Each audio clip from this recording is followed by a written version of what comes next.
Bismillahirrahmanirrahim. Assalamualaikum warahmatullahi wabarakatuh.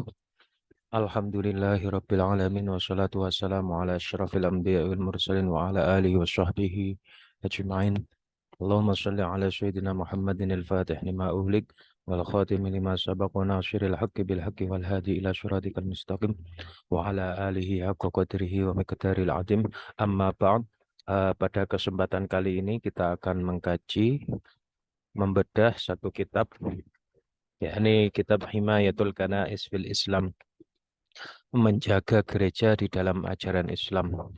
Ini satu kitab atau satu risalah yang diterbitkan oleh Kementerian Wakaf Mesir, atau dalam konteks Indonesia Kementerian Agama. Jadi mengapa kitab ini dimunculkan oleh Kementerian Wakaf Wazaratul Auqaf dari Mesir? Karena dahulu pernah terjadi satu peristiwa tragedi pemboman terhadap rumah ibadah umat Nasrani atau Kristen Koptik di Mesir. Jadi ketika itu banyak menewaskan korban jiwa.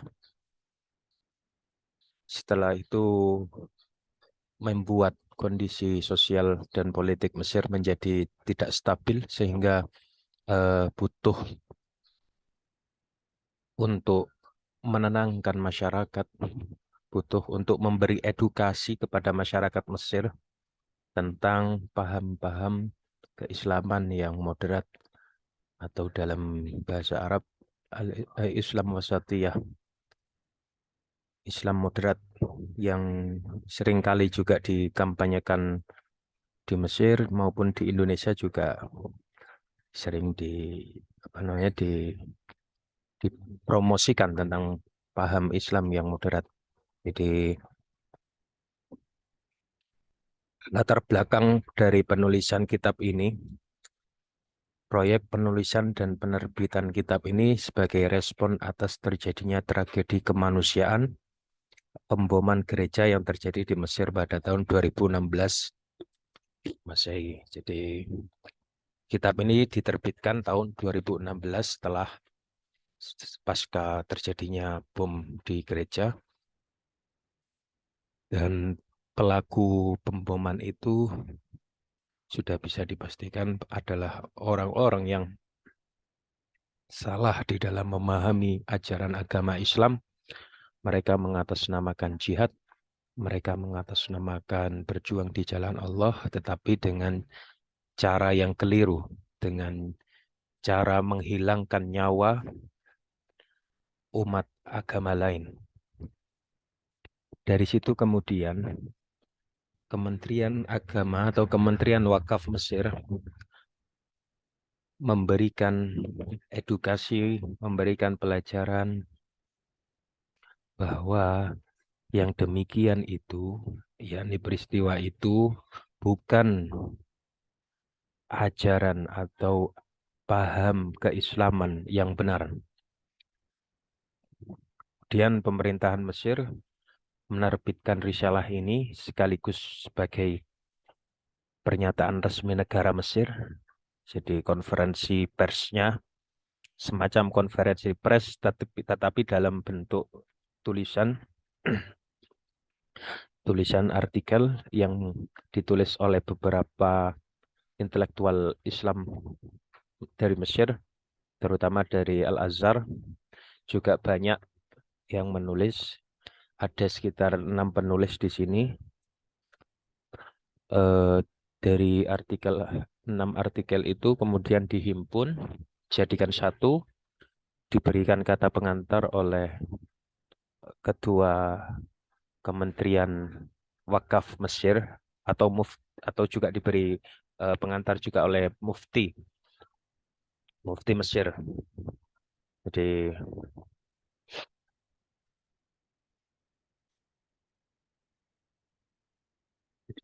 risalah ini menolak dan mengutuk kekejaman yang mengatasnamakan Islam, serta berupaya untuk menciptakan hubungan baik yang harmonis antar pemeluk agama Islam dengan penganut agama yang lain. Risalah ini juga sebagai penegasan bahwa dalam ranah agama sesungguhnya pemerintahan Mesir hendak mengenalkan sekaligus mewujudkan agama Islam yang rahmatan lil alamin, yang membawa rahmat bagi seluruh alam, tidak memandang apa agama, apa ras, apa kemudian warna kulit dan lain sebagainya. Jadi perbedaan-perbedaan yang interna, yang dia given pemberian itu tidak menjadikan sebab untuk bisa saling berinteraksi secara baik, saling berinteraksi secara konstruktif untuk membangun satu negara, satu bangsa, yakni Mesir. Pada latar belakang penulisan kitab, kemudian tujuan atau motivasi yang bisa kita ambil dari kitab ini, setidaknya ada 4 hal penting ini.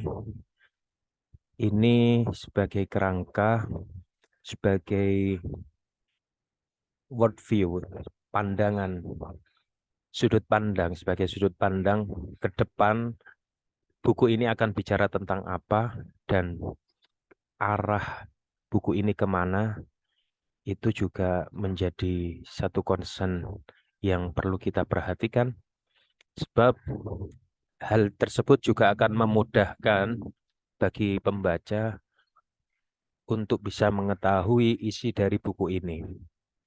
Yang pertama, motivasi penulisan kitab ini ialah tajdidul khitab ad-dini, jadi pembaharuan wacana keagamaan. Setelah terjadi pemboman, pasca terjadi pemboman ke gereja Koptik di Mesir, wacana keagamaan seolah-olah itu cenderung negatif karena dipenuhi dengan kesalahan-kesalahan penafsiran terhadap ayat Al-Quran. Mereka melegitimasi perbuatan membom gereja itu dengan ayat-ayat Al-Quran.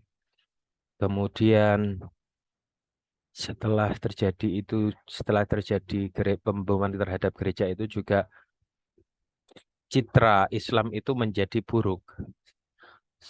Sehingga ini perlu diperbaharui wacana keagamaan Islam itu dengan cara membuat satu tafsir-tafsir keagamaan, tafsir-tafsir terhadap ayat Al-Quran yang itu mengedepankan sisi perdamaian, sisi kemanusiaan, dan bagaimana cara hidup berinteraksi bersama di dalam satu negara. Tentunya dalam memperbaharui wacana keagamaan ini, para penulis kitab itu juga tidak bisa terlepas begitu saja dari tradisi turoth, dari tradisi keagamaan di masa lampau yang itu tertuang di dalam kitab-kitab para ulama terdahulu, kemudian disampaikan melalui banyak riwayat dari satu generasi ke generasi berikutnya. Mereka tetap masih berpegang teguh kepada ajaran turoth. Tetapi untuk melakukan pembacaan secara baru, itu perlu juga dilakukan satu pembacaan yang komprehensif, yang secara menyeluruh, sehingga tidak terkesan parsialistik, tidak terkesan terpisah-pisah, memadukan antar satu ayat dengan ayat yang lain, yang terkadang ketika tidak dipadukan dengan ayat lain, itu menjadi satu ayat yang mengesankan adanya pembenaran terhadap perilaku ekstrim atau ekstremitas. Tajdidul khitab dini, pembaharuan wacana keagamaan ini perlu dilakukan setiap zaman, setiap era. Mengapa? Karena problem-problem keagamaan yang dihadapi oleh manusia itu seiring berjalannya waktu, seiring berkembangnya zaman, itu semakin berkembang dan kompleksitasnya, tingkat kompleksitasnya itu menjadi sangat luas. Sebanyak apapun ayat Al-Quran, kemudian sebanyak apapun hadis, itu jumlahnya terbatas. Tetapi permasalahan-permasalahan itu tidak akan pernah terbatas sampai akhir zaman. Ia akan selalu muncul, kemudian muncul masalah kembali, maka perlulah namanya pembacaan terhadap wacana keagamaan secara secara lebih kontekstual, lebih sesuai dengan perkembangan zaman. Jadi pada prinsipnya tajdidul khitabi ad-dini ini berawal dari kesadaran akan terbatasnya teks.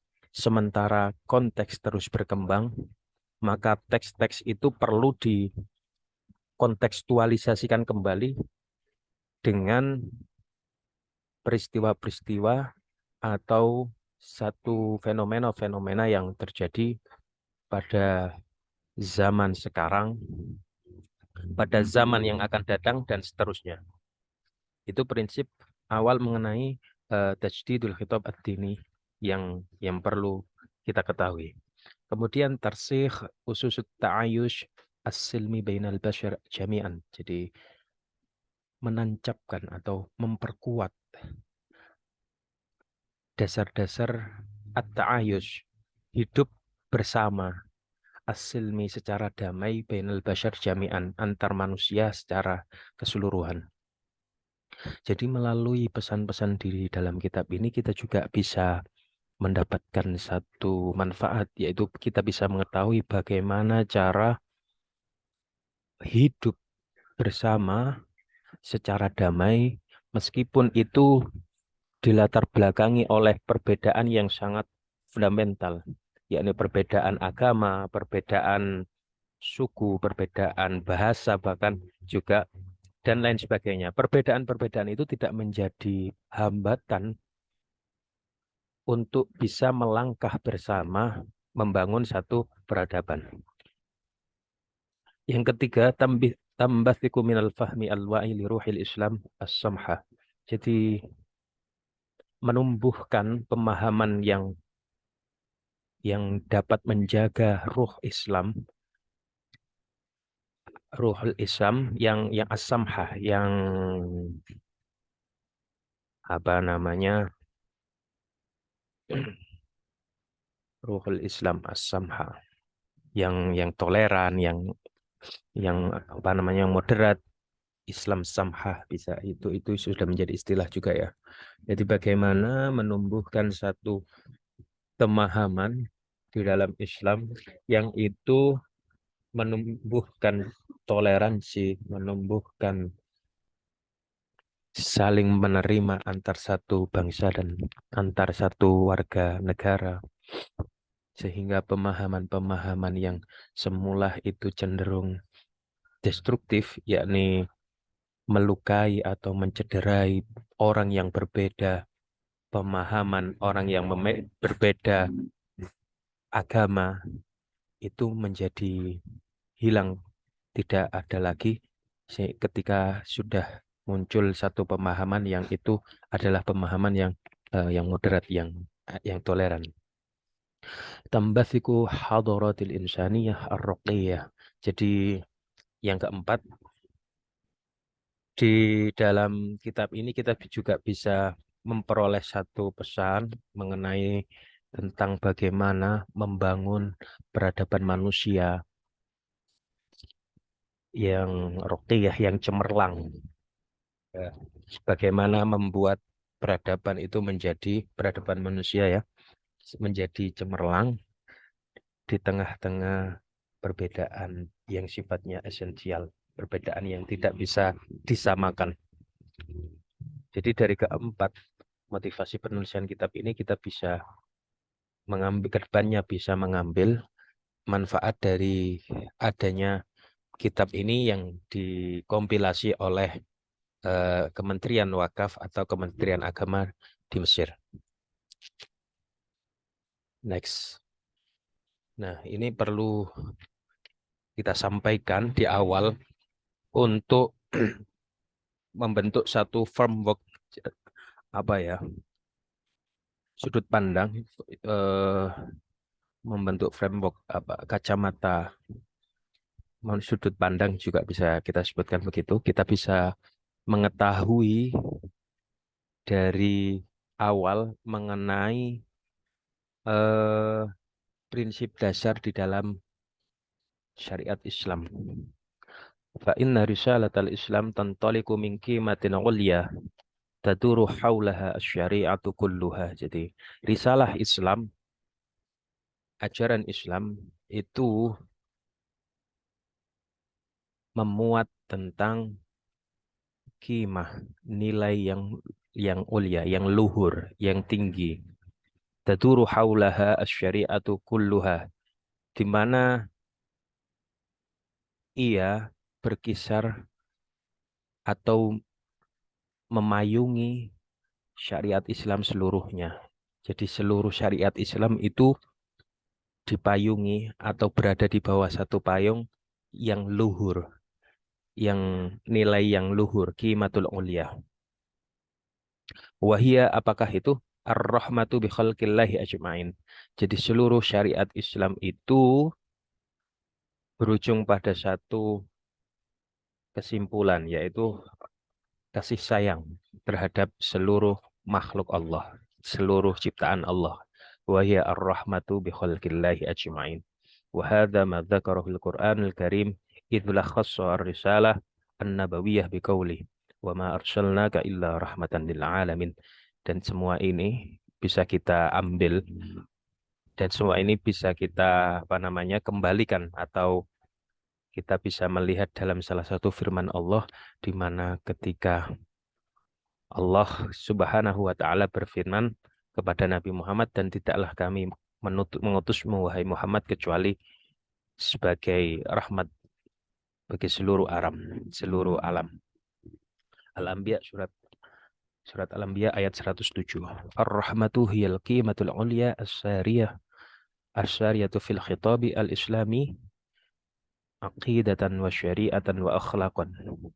Rahmat ialah, di sini disebutkan al-qimatul ulya, nilai yang tinggi, nilai yang luhur, ajaran yang luhur, value as-sariyah yang meresap, yang mengalir fil khitabil islami, di dalam wacana keislaman, di dalam diskursus keislaman, aqidatan, baik berupa akidah, wa syariatan, ataupun berupa syariat, wa akhlakon, maupun berupa akhlak.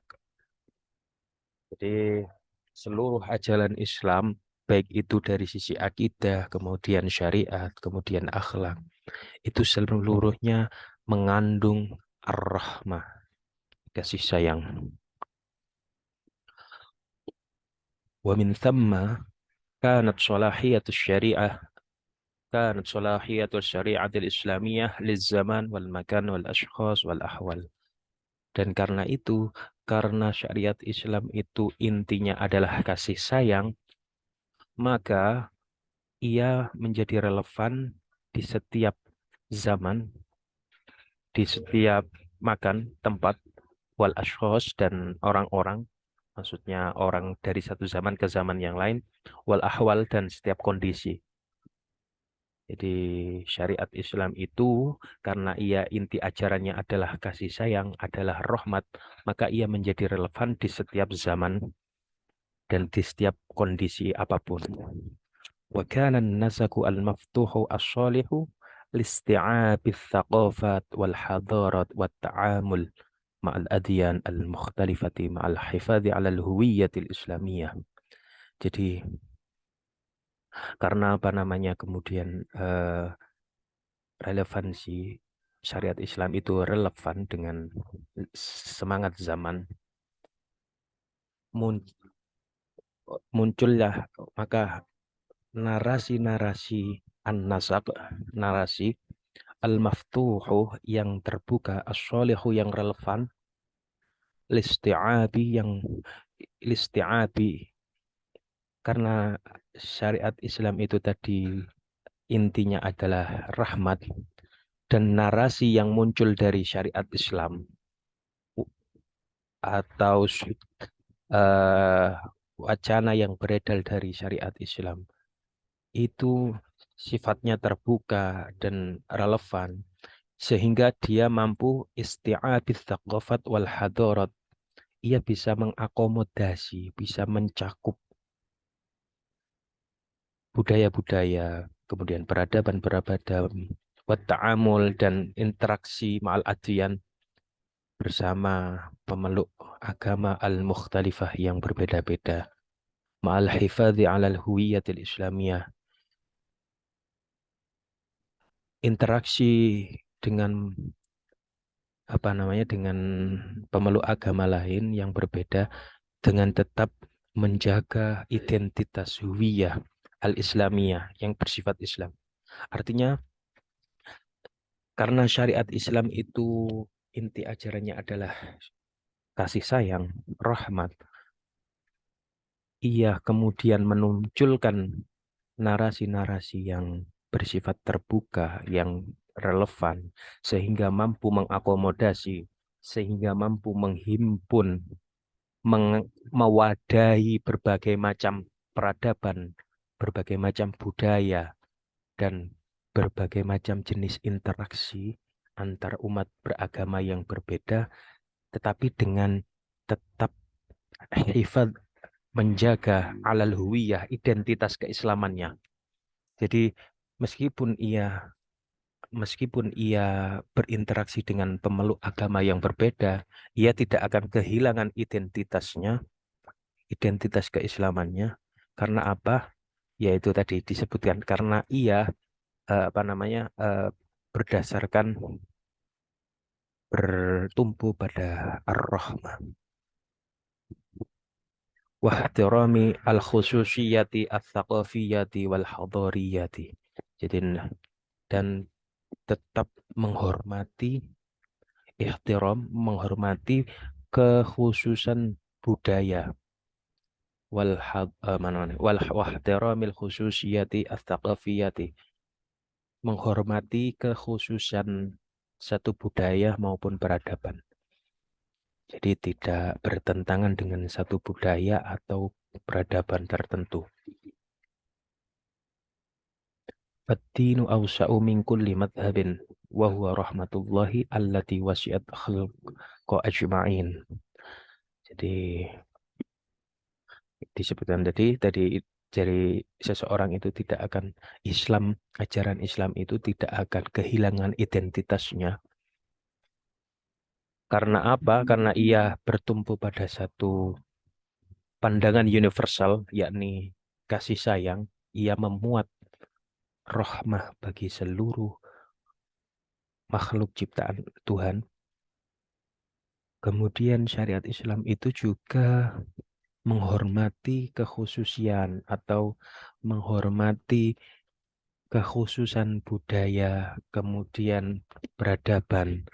Maka ketika ajaran Islam ini contoh secara konkret di dalam catatan historis di Indonesia misalnya, karena syariat Islam itu inti ajarannya adalah kasih sayang, maka ketika ia masuk ke tanah Nusantara saat itu, ia tidak bertentangan dengan budaya-budaya setempat, kemudian tidak bertentangan dengan peradaban yang semula sudah ada di Nusantara. Ia bisa menyesuaikan, ya, bisa menyesuaikan. Jadi tidak terjadi konflik atas nama agama dan budaya. Betin awsa'u min kulli madhabin. Jadi agama itu lebih luas dari madhab apapun. Wahuwa rahmatullahi allati wasi'at al-khalqa ajma'in. Jadi kasih sayang itu lebih luas, bisa terasakan kepada seluruh makhluk seluruh makhluk Allah seluruhnya, ya. Ini inti dari syariat Islam adalah kasih sayang. Maka kalau muncul satu tafsiran mengenai jihad dan itu tidak sesuai dengan prinsip rahmah, maka itu bukan dari syariat Islam. Pada dasarnya seperti itu. Ini harus kita tanamkan di awal supaya kita bisa menolak segala kemungkinan yang tidak benar mengenai tafsiran terhadap satu pemahaman, tafsiran terhadap satu pemahaman yang itu melegalkan ekstremisme. Sebab antara ekstremisme dengan ar-rahmah itu kan bertolak belakang. Ia bertolak belakang dengan prinsip atau inti dari syariat Islam. Dari sini saja, dari mukaddimah ini kita bisa tahu bahwa peristiwa di Mesir, yakni pemboman terhadap gereja, itu tidak bisa dibenarkan karena ia sudah menyelisihi inti dari syariat Islam itu sendiri, yakni mengasihi seluruh makhluk Tuhan, seluruh makhluk Allah. Selanjutnya, wa tahfadu asy-syari'atu al-islamiyatu lil insan insaniyatahu wa karamatahu. Jadi pada dasarnya syariat Islam itu menjaga manusia dari kemanusiaannya dan kehormatannya. Di syariat Islam itu memproteksi sisi kemanusiaan dan kehormatan manusia. Bal inna maqasidaha jami'aha taduru haul hifadhi 'ala al-insan min ghairi tamyizin baina afradih. Bahkan maqasid maqasidus syariah, tujuan dari syariat seluruhnya itu taduru haulal hifadh. Jadi berkisar pada menjaga manusia min ghairi tamyizin, tanpa membedakan baina afrodih, antar satu dengan yang lainnya. Jadi tidak ada klasifikasi atau pembedaan antara manusia yang ia beragama Islam dengan ia yang beragama non-Islam dari sisi maqasidnya, dari sisi tujuan syariahnya itu berkisar menjaga kemanusiaan dan kehormatan manusia. Fatahfadhu nafsahu wa damahu wa malahu wa aqlahu wa irdahu wa karamatahu fi tanawumin kamilin ma'al fitrati as-sawiyyati allati tunadi bihifdhi hukukil insan wa syiyanati karamatih. Jadi makanya syariat Islam itu menjaga nafs, menjaga jiwa, menjaga darahnya, menjaga hartanya, menjaga akalnya, menjaga kehormatannya fi tanahumin kamilin ma'al fitrati as-sawiyah. Al-fitrati as-sawiyah. Jadi setiap manusia kan tadi syariat Islam itu berkisar di antara mana tadi? Taduru haulal hifadhi 'alal insan. Jadi syariat Islam itu berkisar untuk menjaga sisi kemanusiaan dan kehormatan manusia. Ia meliputi penjagaan terhadap dirinya, kemudian hartanya, akalnya, kemudian kehormatannya. Semua itu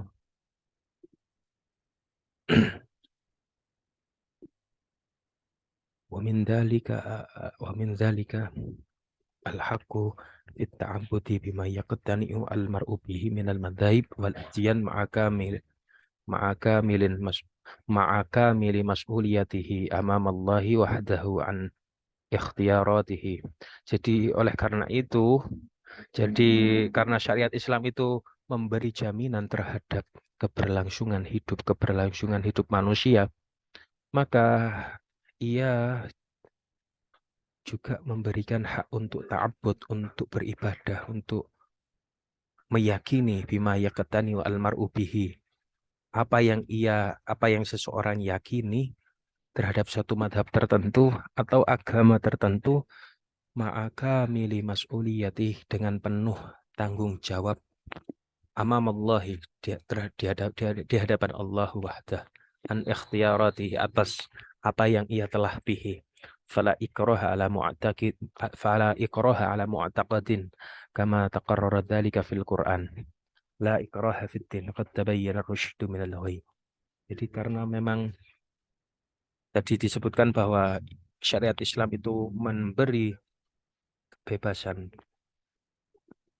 karena syariat Islam itu menjaga sisi kemanusiaan manusia, dan salah satu bentuk dari menjaga itu adalah memberi kebebasan keyakinan terhadap seseorang untuk menentukan pilihannya mengikuti satu madhab tertentu atau mengikuti agama tertentu dengan penuh tanggung jawab.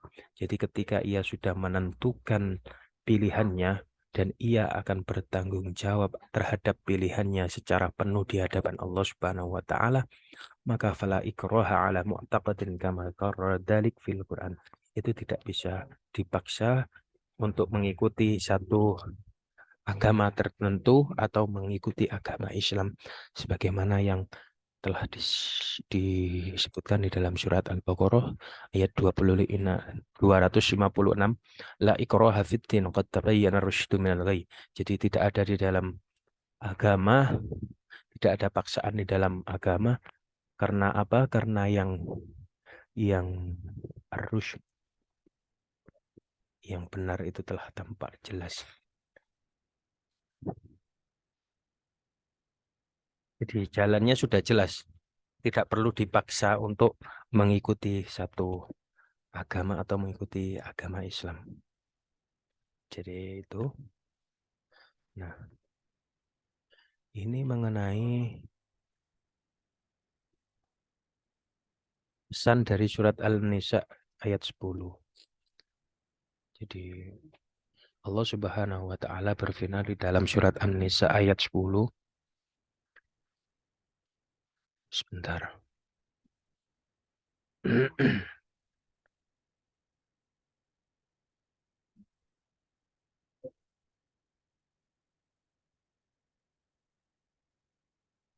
Bunyinya, ya ayyuhan nasu taqu rabbakumul ladzi khalaqakum min nafsin wahidatin wa khalaqa minha zawjaha wa batha minhuma rijalan katsiran wa nisaa'a wattaqullaha alladzi tasaaluna bihi wal arham innallaha kana 'alaikum raqibah. Jadi di dalam surat An-Nisa ayat 10, kemudian Al-Hujurat ayat 13. Ya ayyuhan nasu inna khalaqnakum min dzakari wa untha wa ja'alnakum syu'uban wa qabaila lita'arafu. Jadi mengenai inti pesan dari surat dua ayat tersebut ialah tentang keragaman. Jadi kita itu diciptakan berbangsa, berbudaya, berbagai agama dan ras dan suku. Itu sebetulnya untuk tujuan lita'aruf, untuk bisa saling mengenal. Sehingga disebutkan bahwa keragaman membuat peradaban menjadi lebih sempurna. An-nasu fi ikhtilafihim ad-dini wal iraqi majalun kabirun liktimalil umron fit dunya. Jadi manusia dengan berbagai agamanya, dengan berbagai perbedaan agamanya dan uh, ras sukunya, itu adalah majalun kabirun, sebuah wahana yang besar, sebuah wadah yang besar untuk kesempurnaan peradaban di dunia. Artinya, untuk membangun satu peradaban justru tidak dibutuhkan satu pandangan atau satu identitas tertentu. Tetapi yang lebih dibutuhkan adalah adanya banyak identitas itu justru bisa selaras, bisa berjalan bersama untuk membangun peradaban. Sehingga mengapa satu peradaban itu dikatakan cemerlang ketika di dalamnya terdapat berbagai macam karakter budaya, kemudian agama, suku, bangsa, tetapi mereka justru bisa berjalan beriringan di tengah-tengah perbedaan yang itu sifatnya adalah given, pemberian dari Tuhan. Nah, kan tadi disebutkan di dalam surat An-Nisa itu ya ayuhan nasu taqu rabbakum ya ayuhan nasu taqu rabbakum alladzi khalaqakum min nafsin wahidatin. Jadi pada dasarnya dengan beragamnya manusia, banyaknya manusia itu sebetulnya berasal dari satu nafas, satu jiwa, min nafsin wahidah, yaitu Adam alaihissalam. Tetapi sekarang Allah menciptakan berbeda-beda dengan beragam budaya, dengan beragam agama, itu sebagai ujian juga buat kita semua, apakah kita bisa memahami satu perbedaan untuk melangkah bersama membentuk peradaban, menyempurnakan satu peradaban di dunia. Jadi an-nasu fi ikhtilafihim ad-dini wal 'iraqi majalun kabirun liktimalil umran. Jadi araq sebutkan di dalam penulis pertama yang di artikel pertama yang ditulis oleh Profesor Dr. Muhammad Salim Abu Ashi, ada 3 fakta penting yang bisa kita pelajari, yang itu adalah kita bisa saksikan dan segera mengamini atau menyetujui bahwa 3 fakta penting ini perlu kita angan-angan bersama, kita saksikan bersama tentang 3 fakta ini. Bentar.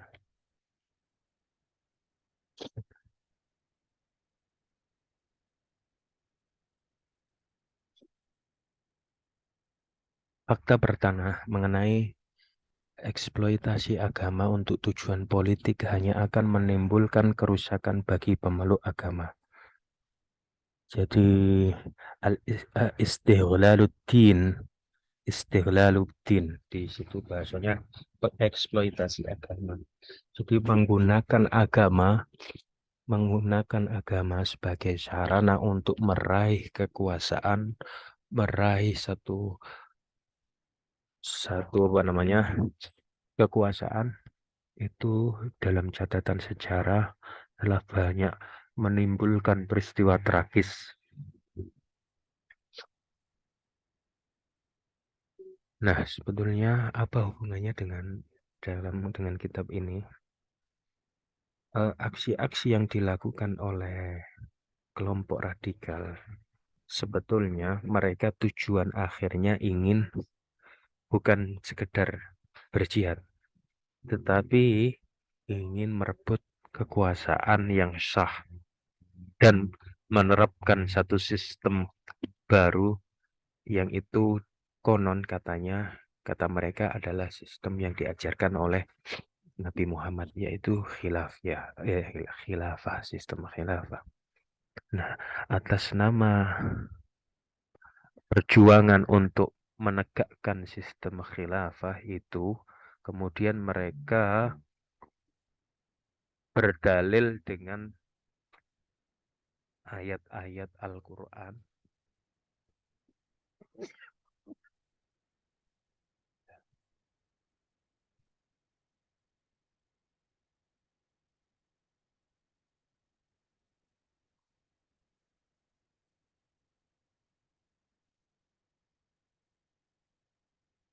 saya ulang kembali. Jadi tujuan akhir mereka itu sebetulnya untuk meraih satu kekuasaan, tetapi dengan cara mencari legitimasi teks-teks keagamaan di dalam Al-Quran ataupun hadis, sehingga apa yang mereka lakukan itu seolah-olah adalah perintah Al-Quran dan perintah Rasulullah melalui hadis.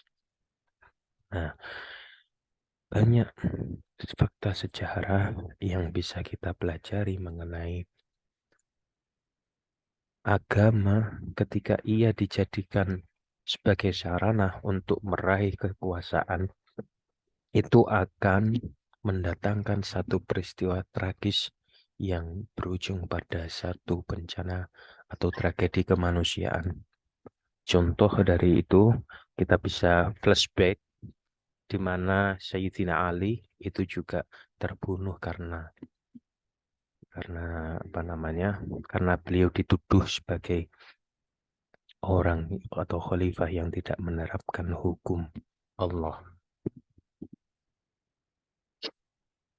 Kalau kita baca sejarahnya antara Ali dan Muawiyah, antara pendukung Ali dan pendukung Muawiyah, kemudian ada di antara keduanya yang memisahkan, yaitu kelompok Khawarij, dan mereka tidak ikut kepada Muawiyah maupun Sayyidina Ali, mengkafirkan Sayyidina Ali dengan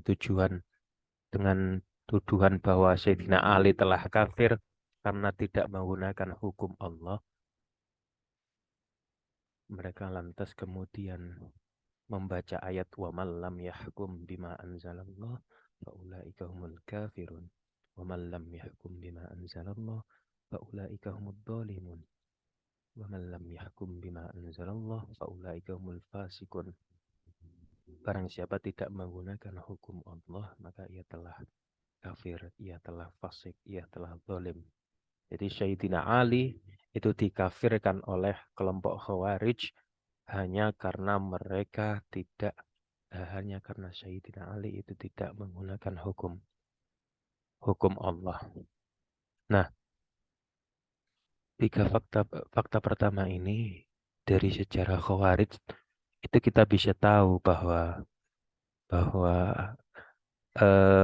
kekuasaan yang coba ingin diraih dengan sarana agama, dengan sarana tafsir-tafsir agama, itu justru akan menimbulkan satu peristiwa tragis. Salah satu fakta yang kedua yaitu salah satu prinsip dari ajaran syariat Islam adalah memberikan kebebasan kepada manusia untuk memeluk agama apapun yang mereka yakini kebenarannya. Minal mabadi al-asyilah fi syariatina al-islamiyah al-gharra anna al-insana hurrun hurriyatan tammatan fi i'tinaki asy-syari'ati allati yardaha wal imani bil kitabi as-samawi alladhi yahmilu ma'alima tilka syariah. Jadi di sini disebutkan bahwa syariat Islam itu menjamin kebebasan untuk memeluk agama apapun. Jadi hurrun hurriyatan taman, begitu redaksinya. Sebebas-bebasnya. Jadi memberi kebebasan sebebas-bebasnya bagi siapapun untuk memeluk atau tidak memeluk agama Islam. Karena disebutkan tadi la ikraha fiddin qad tabayyana ar-rusydu minal ghayy. Tidak ada paksaan di dalam memeluk agama karena apa? Qad tabayyana ar-rusydu. Telah begitu jelas, telah begitu nampak yang benar dari yang salah. Jadi kebenarannya itu begitu sangat jelas sehingga tidak perlu untuk dipaksa, tidak perlu untuk seseorang memaksa orang lain untuk menempuh satu jalan, yakni jalan Islam. Yang ketiga, fakta yang dikemukakan oleh Dr. Salim Abu Asy adalah Al-Quran telah memberi informasi mengenai kaidah berinteraksi dengan non-Muslim, yakni dengan berlandaskan pada prinsip kebaikan dan keadilan. Kita baca di surat Al-Mumtahanah ayat 8 dan ayat 9. Jadi Allah Subhanahu wa taala berfirman,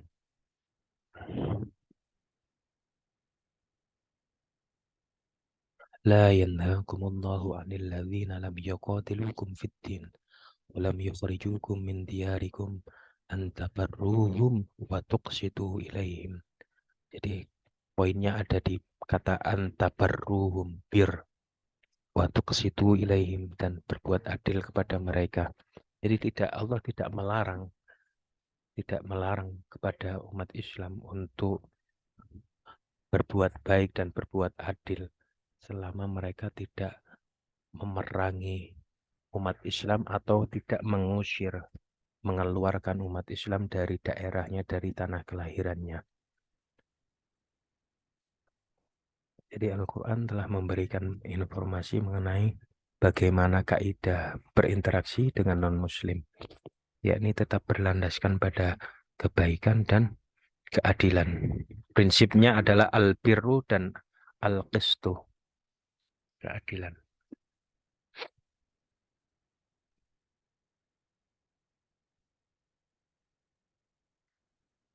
Wa fi surati Yunus yutali'una.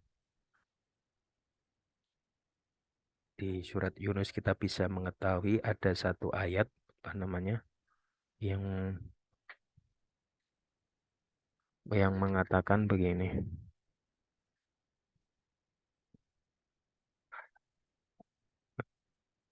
Ketika beliau menghitobi Nabi Muhammad, beliau ketika Allah Subhanahu wa taala itu menghitobi Nabi Muhammad atau berbicara kepada Nabi Muhammad, walau syaa rabbuka la'amana man fil ardi kulluhum jami'a afa anta tukrihun nasa hatta yakunu mu'minin. Ini ada di surat Yunus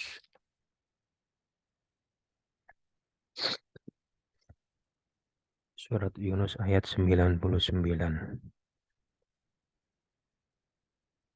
Jadi kalau saja Allah atau Tuhanmu menghendaki Muhammad, maka niscaya akan dijadikan beriman seluruh manusia di muka bumi ini. Kulluhum jami'ah. Apakah engkau akan memaksa mereka itu, manusia itu, hingga mereka mau beriman? Jadi perbedaan manusia itu adalah sunnatullah. Jadi kehendak Allah. Wa yakfi an tata'ammala anna alladhi usnidat ilaihi al-masyiatu bil iman huwa rabbul quwwah wal qudrah. Jadi kita bisa mengetahui bahwa usnidat ilaihi al-masyiatu bil iman, zat atau orang yang berhak, bukan orang, yang berhak menentukan seseorang itu beriman atau tidak beriman itu adalah Rabbul Quwwah, Allah Subhanahu wa taala. Wa ma'alul ayah ila annahu la yanbaghi li ahadin ay yakraha ay yukriha ya ay yukriha ahadan ala dukhuli fi ayyi dinin li'anna dzalika musatimun li masyiatillah. Ma'alul ayah atau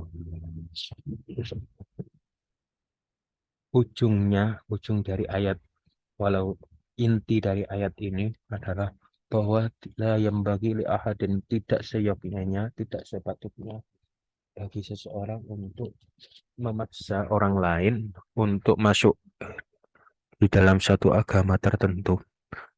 Kenapa? Alasannya apa? Li'anna dzalika musyatimun li masyiatillah. Karena hal tersebut musyatimun, melawan kehendak Allah. Bong Allah Subhanahu wa taala itu menjadikan manusia itu berbeda-beda agamanya. Lantas mengapa kamu ingin menjadikan mereka satu agama? Itu kan melawan kehendak Allah. kamu memaksa Allah memberikan kebebasan mereka manusia untuk meyakini keyakinan tertentu, sementara kamu ingin memaksakan satu keyakinan atau satu agama terhadap seseorang untuk diyakini, maka sesungguhnya kamu telah menentang kehendak Allah, sunnatullah. Ya, memaksa orang lain untuk memeluk satu keyakinan sama dengan menentang sunnatullah. Wong sunnatullahnya itu eh, beragam, kok kamu ingin seragamkan? Itulah ngerti begitu. Kemudian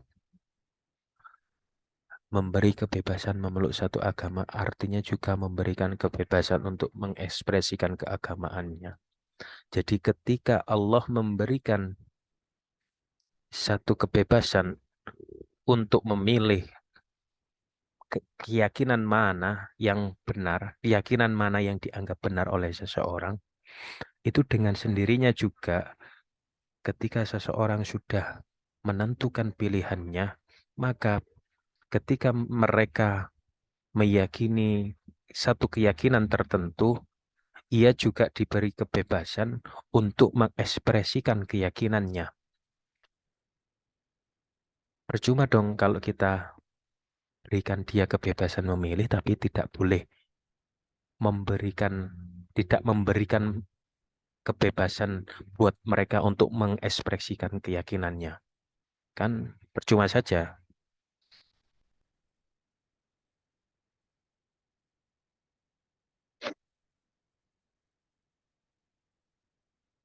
Wa inna min abrazi mabadi'il Islam adamul ikrah ala dinin wa anna min haqqi syu'ubi allati ta'ishu fi dhilalihi ay yuhafadhu ala mu'taqadatiha wa sya'airiha ad-diniyah. Ini dan hak bagi asy'ub dan bagi pemuda-pemuda atau orang yang allati ta'ishu fi dhilalihi yang mereka hidup di bawah payung Islam ayyuhafadha, maka apa namanya, ia dijaga atau diproteksi keyakinan apa yang mereka yakini dan syiar-syiar keagamaannya juga dilindungi.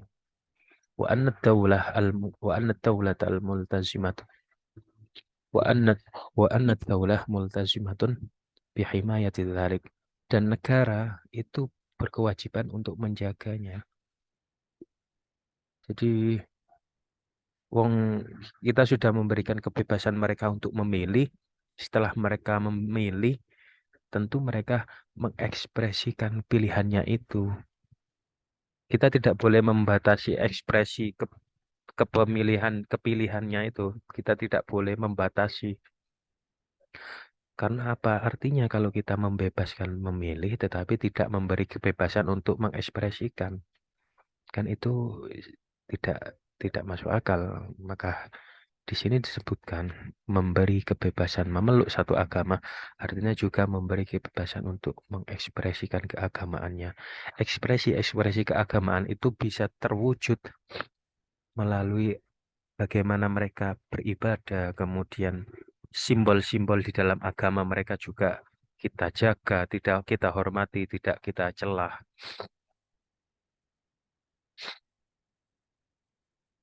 Nah, ini mengenai sebab mengapa terjadi radikalisme itu. As-sababul awal adamun nudshi al-fiqhi atau adamu takamulil malakah al-fiqhiyah al-muta'alliqati bi ahkami ahli kitab fi syariatil islamiyah. Jadi pertama mereka tidak punya metodologi fikih ya. Mereka orang yang bertindak radikal, orang yang berpaham radikal, itu mereka tidak memiliki malakatul fikih, kemampuan fikih yang berhubungan dengan hukum-hukum ahli kitab di dalam di dalam namanya di dalam syariat Islam.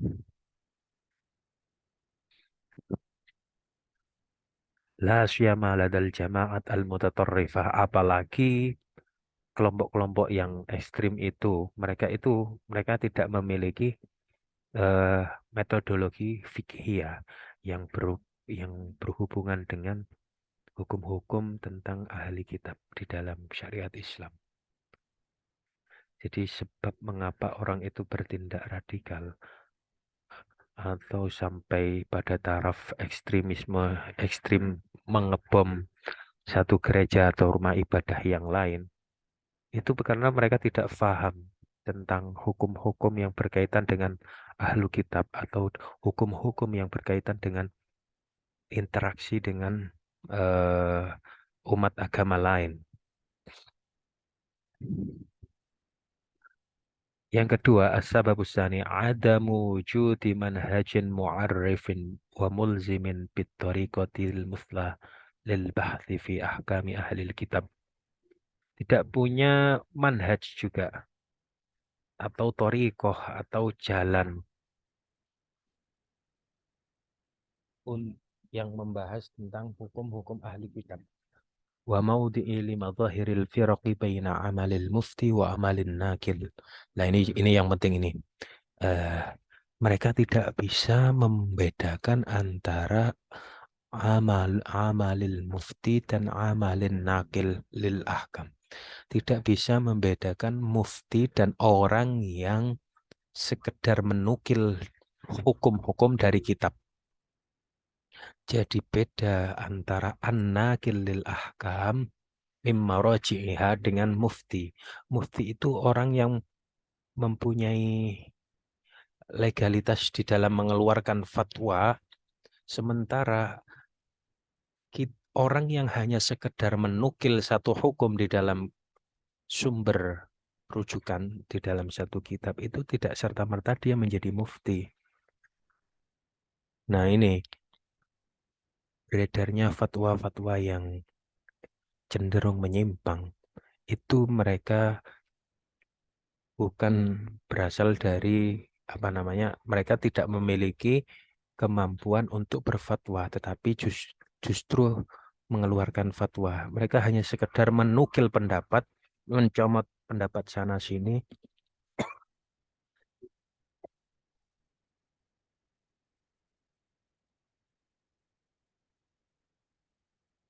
Kemudian وبينما هو من أحكام التبلية والأحكام الخاضعة لنظام السياسة الشرعية.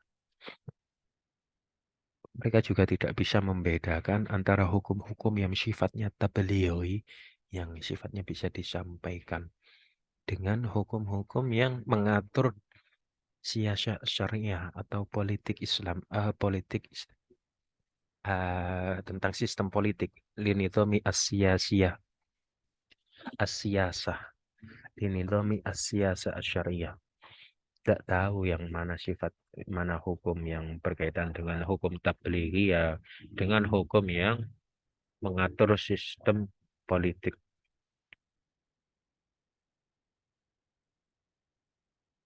Kemudian tidak memahami konteks dan perkembangan zaman. Adamu mura'atil ahwal wal azman wal ashkhas wal dhuruf wal dururat wa ma istajadda min ma'lumat wal ahkam asy-syar'iyyah taduru ma'ilaliha wujudan wa adaman. Nah, ini juga penting. Mereka itu orang yang radikal itu, mereka tidak memahami konteks dan perkembangan zaman. Seolah-olah zaman sekarang itu disamakan dengan zamannya Nabi Muhammad dahulu masih hidup. Jadi pemahamannya salah karena apa? Bukan teksnya yang salah, tetapi teks keagamaan itu tidak dibaca dengan semangat zaman yang sekarang. Sehingga ketika mereka menggunakan ayat-ayat jihad, ayat-ayat perang, ayat-ayat perang itu kalau kita pikirkan itu kan hitopnya kepada orang-orang kafir. Ditujukan kepada orang-orang kafir yang jelas-jelas adalah musuh musuh Islam. Nah, sementara sekarang kan orang yang melakukan jihad itu mereka bahkan sampai mengeksekusi sesama muslim dengan dalih mereka telah musyrik yang dibunuh itu. Itu sangat berbahaya sekali. Makanya makanya tidak boleh apa namanya memahami satu teks tanpa diikutkan dengan konteks di mana tanpa dipadukan antara konteks zaman teks tersebut muncul atau asbabun nuzul atau asbabul wurudnya dengan kondisi zaman sekarang. Ah, Nah, ini bagaimana disebutkan bahwa menjaga gereja itu faridotun diniyatun. Kata penulisnya begitu. Anna himayatal kanais faridatun diniyatun wa anna al-i'tida'a ala ma aqarra asy-syar'u himayatahu jarimatun syar'iyyatun. Jadi menjaga gereja itu adalah ini tidak hanya gereja tetapi juga rumah ibadah orang lain ya. Ya karena memang ini diperuntukkan ketika itu kan yang terjadi pemboman kan terhadap rumah ibadah umat Kristen yakni gereja. Tapi ini juga berlaku untuk umat ibadah yang lain. Rumah apa namanya? Tempat ibadah umat agama lain. Jadi umat menjaga rumah ibadah umat lain itu adalah kewajiban agama dan yang tidak memusuhi atau menghancurkan, menyerang alama aqarra asyara'u atas apa yang telah ditetapkan oleh syariat himayatahu untuk menjaganya adalah jarimatun syar'iyatun adalah sebuah kejahatan. Jadi apa yang seharusnya oleh syariat itu disuruh untuk dijaga kok kita malah justru merusaknya, memusuhinya itu sebuah kejahatan jarimah. Nah, ayat ini sering dikutip oleh penulis-penulis kitab ini. Walaula taf'ullahin nasa ba'dahum bi ba'din. Dan sekiranya Allah tidak menolak keganasan sebagian manusia dengan sebagian yang lain, lahuddimat sawami. Tentulah telah dirobohkan biara-biara Nasrani wa biyaun. Gereja-gereja washolawatun dan rumah-rumah ibadat orang Yahudi wa masajid dan masjid-masjid yudhkaru fiha yang di dalamnya banyak disebut ismullah katsiran.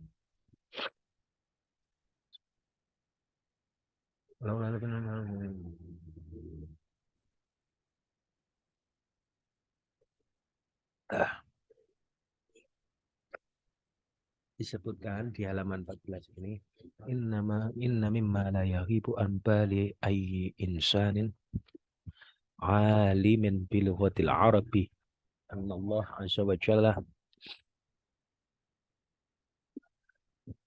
ذكر هدم الصوامع والبيع والصلوات والمساجد في معرض الذم ini ya معرض الذم sebuah kejahatan ya وجمع بينها في الحكم بواو العطف وهي التي تفيد الجمع بين المتعاطفين بين المتعاطفين في الحكم ومن ثم لما كان الاعتداء على المساجد وكذا منع إقامة الشعائر فيها محرما محرما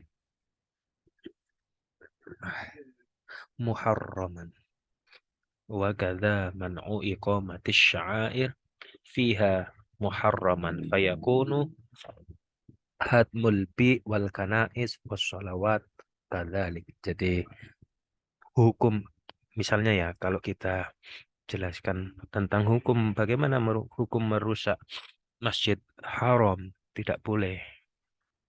Maka demikian pula dengan merusak rumah ibadah orang Yahudi, orang Nasrani, gereja-gerejanya, biara-biaranya.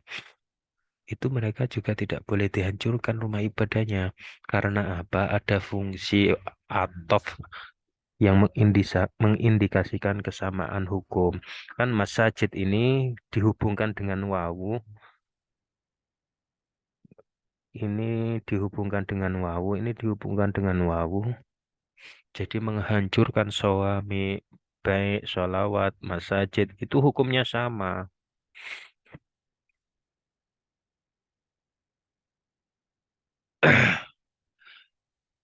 Lamma kana al-i'tida'u 'alal masajid wa kadza man'u iqamatis sya'air fiha muharraman. Nah, kita melakukan perusakan atau pengerusakan terhadap masjid atau mencegah syiar-syiar syiar-syiarnya itu juga dilarang.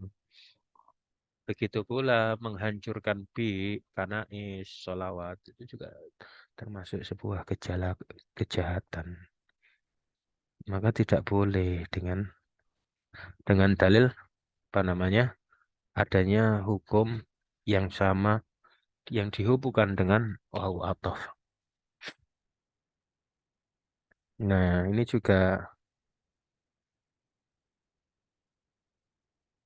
surat Al-Hajj ayat 40 ini jumlah khabariyah tetapi maknanya insya'iyah. Jumlah insya'iyah itu kalau khabariyah itu hanya sekedar mengajar, mengkhabarkan saja. Mengabarkan satu berita tanpa ada tuntutan untuk melakukan atau meninggalkan dan lain sebagainya. Tetapi kalau kalam insya itu kalam yang ia bermakna, berfaedah untuk kita memohon, meminta, memerintahkan. Jadi Allah Ta'ala qad akhbara bi annahu qad syara'a li'ibadihi ma yadfa'u at-ta'addi halaman 25.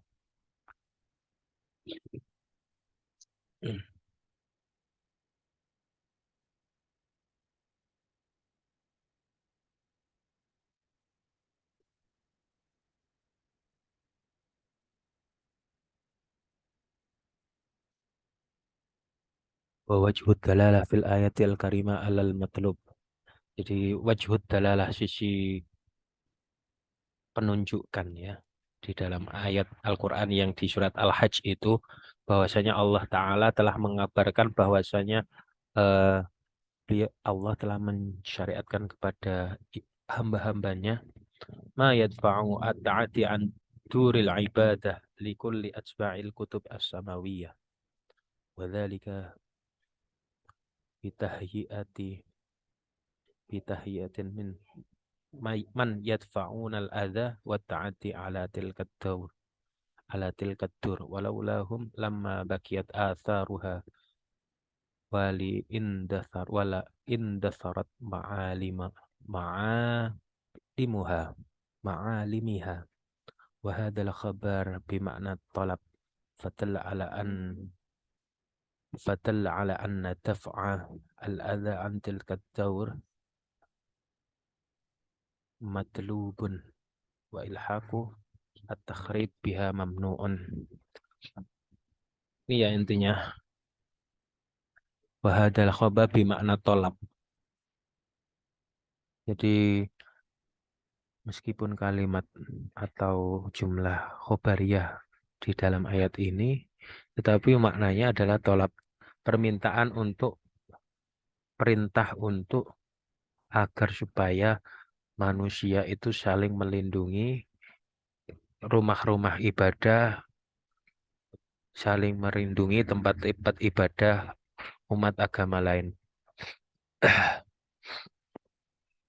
Yang kedua, jadi argumen historis dari para sahabat sendiri ketika mereka diutus untuk menaklukkan satu daerah tertentu, itu mereka tidak pernah menghancurkan rumah ibadah.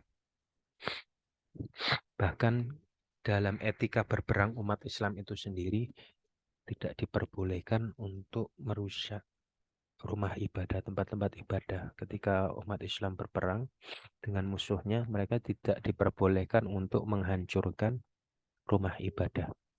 Ada beberapa juga pusat-pusat kota juga tidak boleh dihancurkan. Ada pohon-pohon, kemudian tidak boleh membunuh wanita, anak kecil, kemudian orang tua, para rahib, para apa namanya, banyak etika Islam ketika berperang itu. Al-Qadah Al-Fatihuna min ashabi Rasulillah. Al-Qadah itu para pemimpin, mereka yang Al-Fatihun, mereka yang membuka melakukan invasi dari sahabat Rasulullah. Wa wulatul khulafa'ir rasyidina bihimayati hadhil kanais wal muhafidhati 'alaiha fi Misra wasyam wal Iraq wa ghairiha.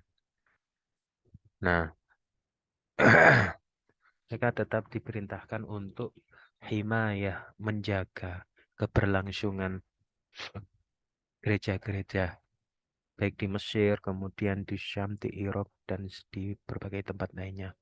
Falam yarau an Sa'ad bin Abi Waqqas radhiyallahu anhu fil Irak. Ketika Sa'ad bin Abi Waqqas diperintah pergi ke Irak untuk melakukan penaklukan, wala an Khalid bin Walid fil Urdun, di nama daerah, wala an Abi Ubaidah bin Jarrah fi Syam, wala an Amr bin As fi Misra, wala an ghairihim fi biladin ukhra fiha kanais anna ahadahum amara bihadmi kanisah awil i'tida'i 'alaiha bal 'ala al-'aqs min dhalik fa innahum hafadhu 'alaiha. Jadi justru sebaliknya, mereka diperintahkan tidak boleh untuk melakukan pengerusakan terhadap rumah-rumah ibadah yang mana satu daerah tersebut sudah ditaklukkan. Bahkan mereka diperintahkan sebaliknya, yaitu hafadhu. Mereka menjaga, melestarikan, tetap membiarkan membiarkan rumah-rumah ibadah itu tetap berlangsung. Selanjutnya mengenai apabila terjadi kesepakatan antar warga negara, maka umat Islam wajib memenuhi kesepakatan tersebut. Jadi kan untuk mendirikan satu satu negara, satu bangsa, itu kan dibutuhkan kesepakatan antar warga yang tinggal di dalam negara tersebut. Nah, apabila mereka sudah saling bersepakat untuk hidup bersama, hidup bertetanggaan dengan yang lain, maka kesepakatan itu wajib untuk saling dipenuhi bersama.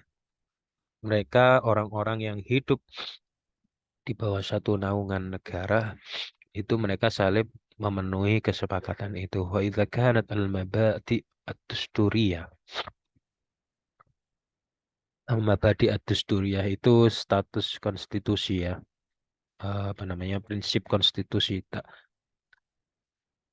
تمثل اتفاقا بين أبناء المجتمع الواحد دون نظر إلى الاختلافات العارضة أو الزائدة. Jadi dia tanpa memandang perbedaan yang sifatnya aridah, sifatnya yang bersifat internal, atau zaidah atau eksternal, an asil insaniyah di dalam dari apa namanya sisi kemanusiaan manusia. Fa inna hadzal ittifaq yajibul wafa. Maka kesepakatan yang telah mereka perbuat, yang telah mereka buat, kesepakatan yang mereka buat itu wajib bagi mereka untuk memenuhi i'malan liqaulillahi ta'ala. Pada dasarnya, ketika mereka memenuhi kesepakatan itu, mereka telah memenuhi apa yang telah diperintahkan oleh Allah Subhanahu wa taala. Ya ayyuhalladzina amanu aufu bil uqud, penuhilah orang-orang beriman, penuhilah apa namanya ukut akad-akad kalian. Fala yajuzu hadma kana'is ghairil muslimin.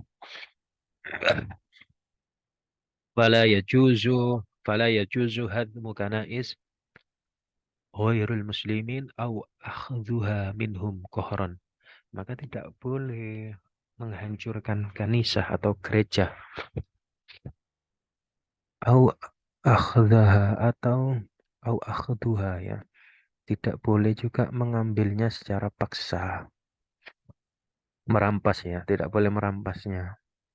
Nah, mereka karena apa? Karena mereka sudah bersepakat untuk membangun satu peradaban, yakni membangun satu negara. Ketika sudah bersepakat, maka wajib untuk memenuhi kesepakatan tersebut. Rasulullah melarang para sahabat yang menaklukkan, ini argumen kelima tentang kewajiban atau apa ya?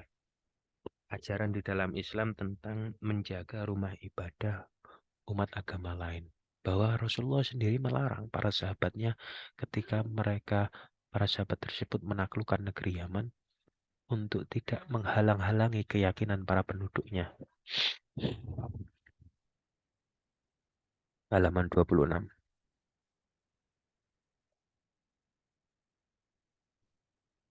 Ketika itu kata Rasulullah Shallallahu Alaihi Wasallam ila ahli Yaman annahu man kana ala yahudiyatin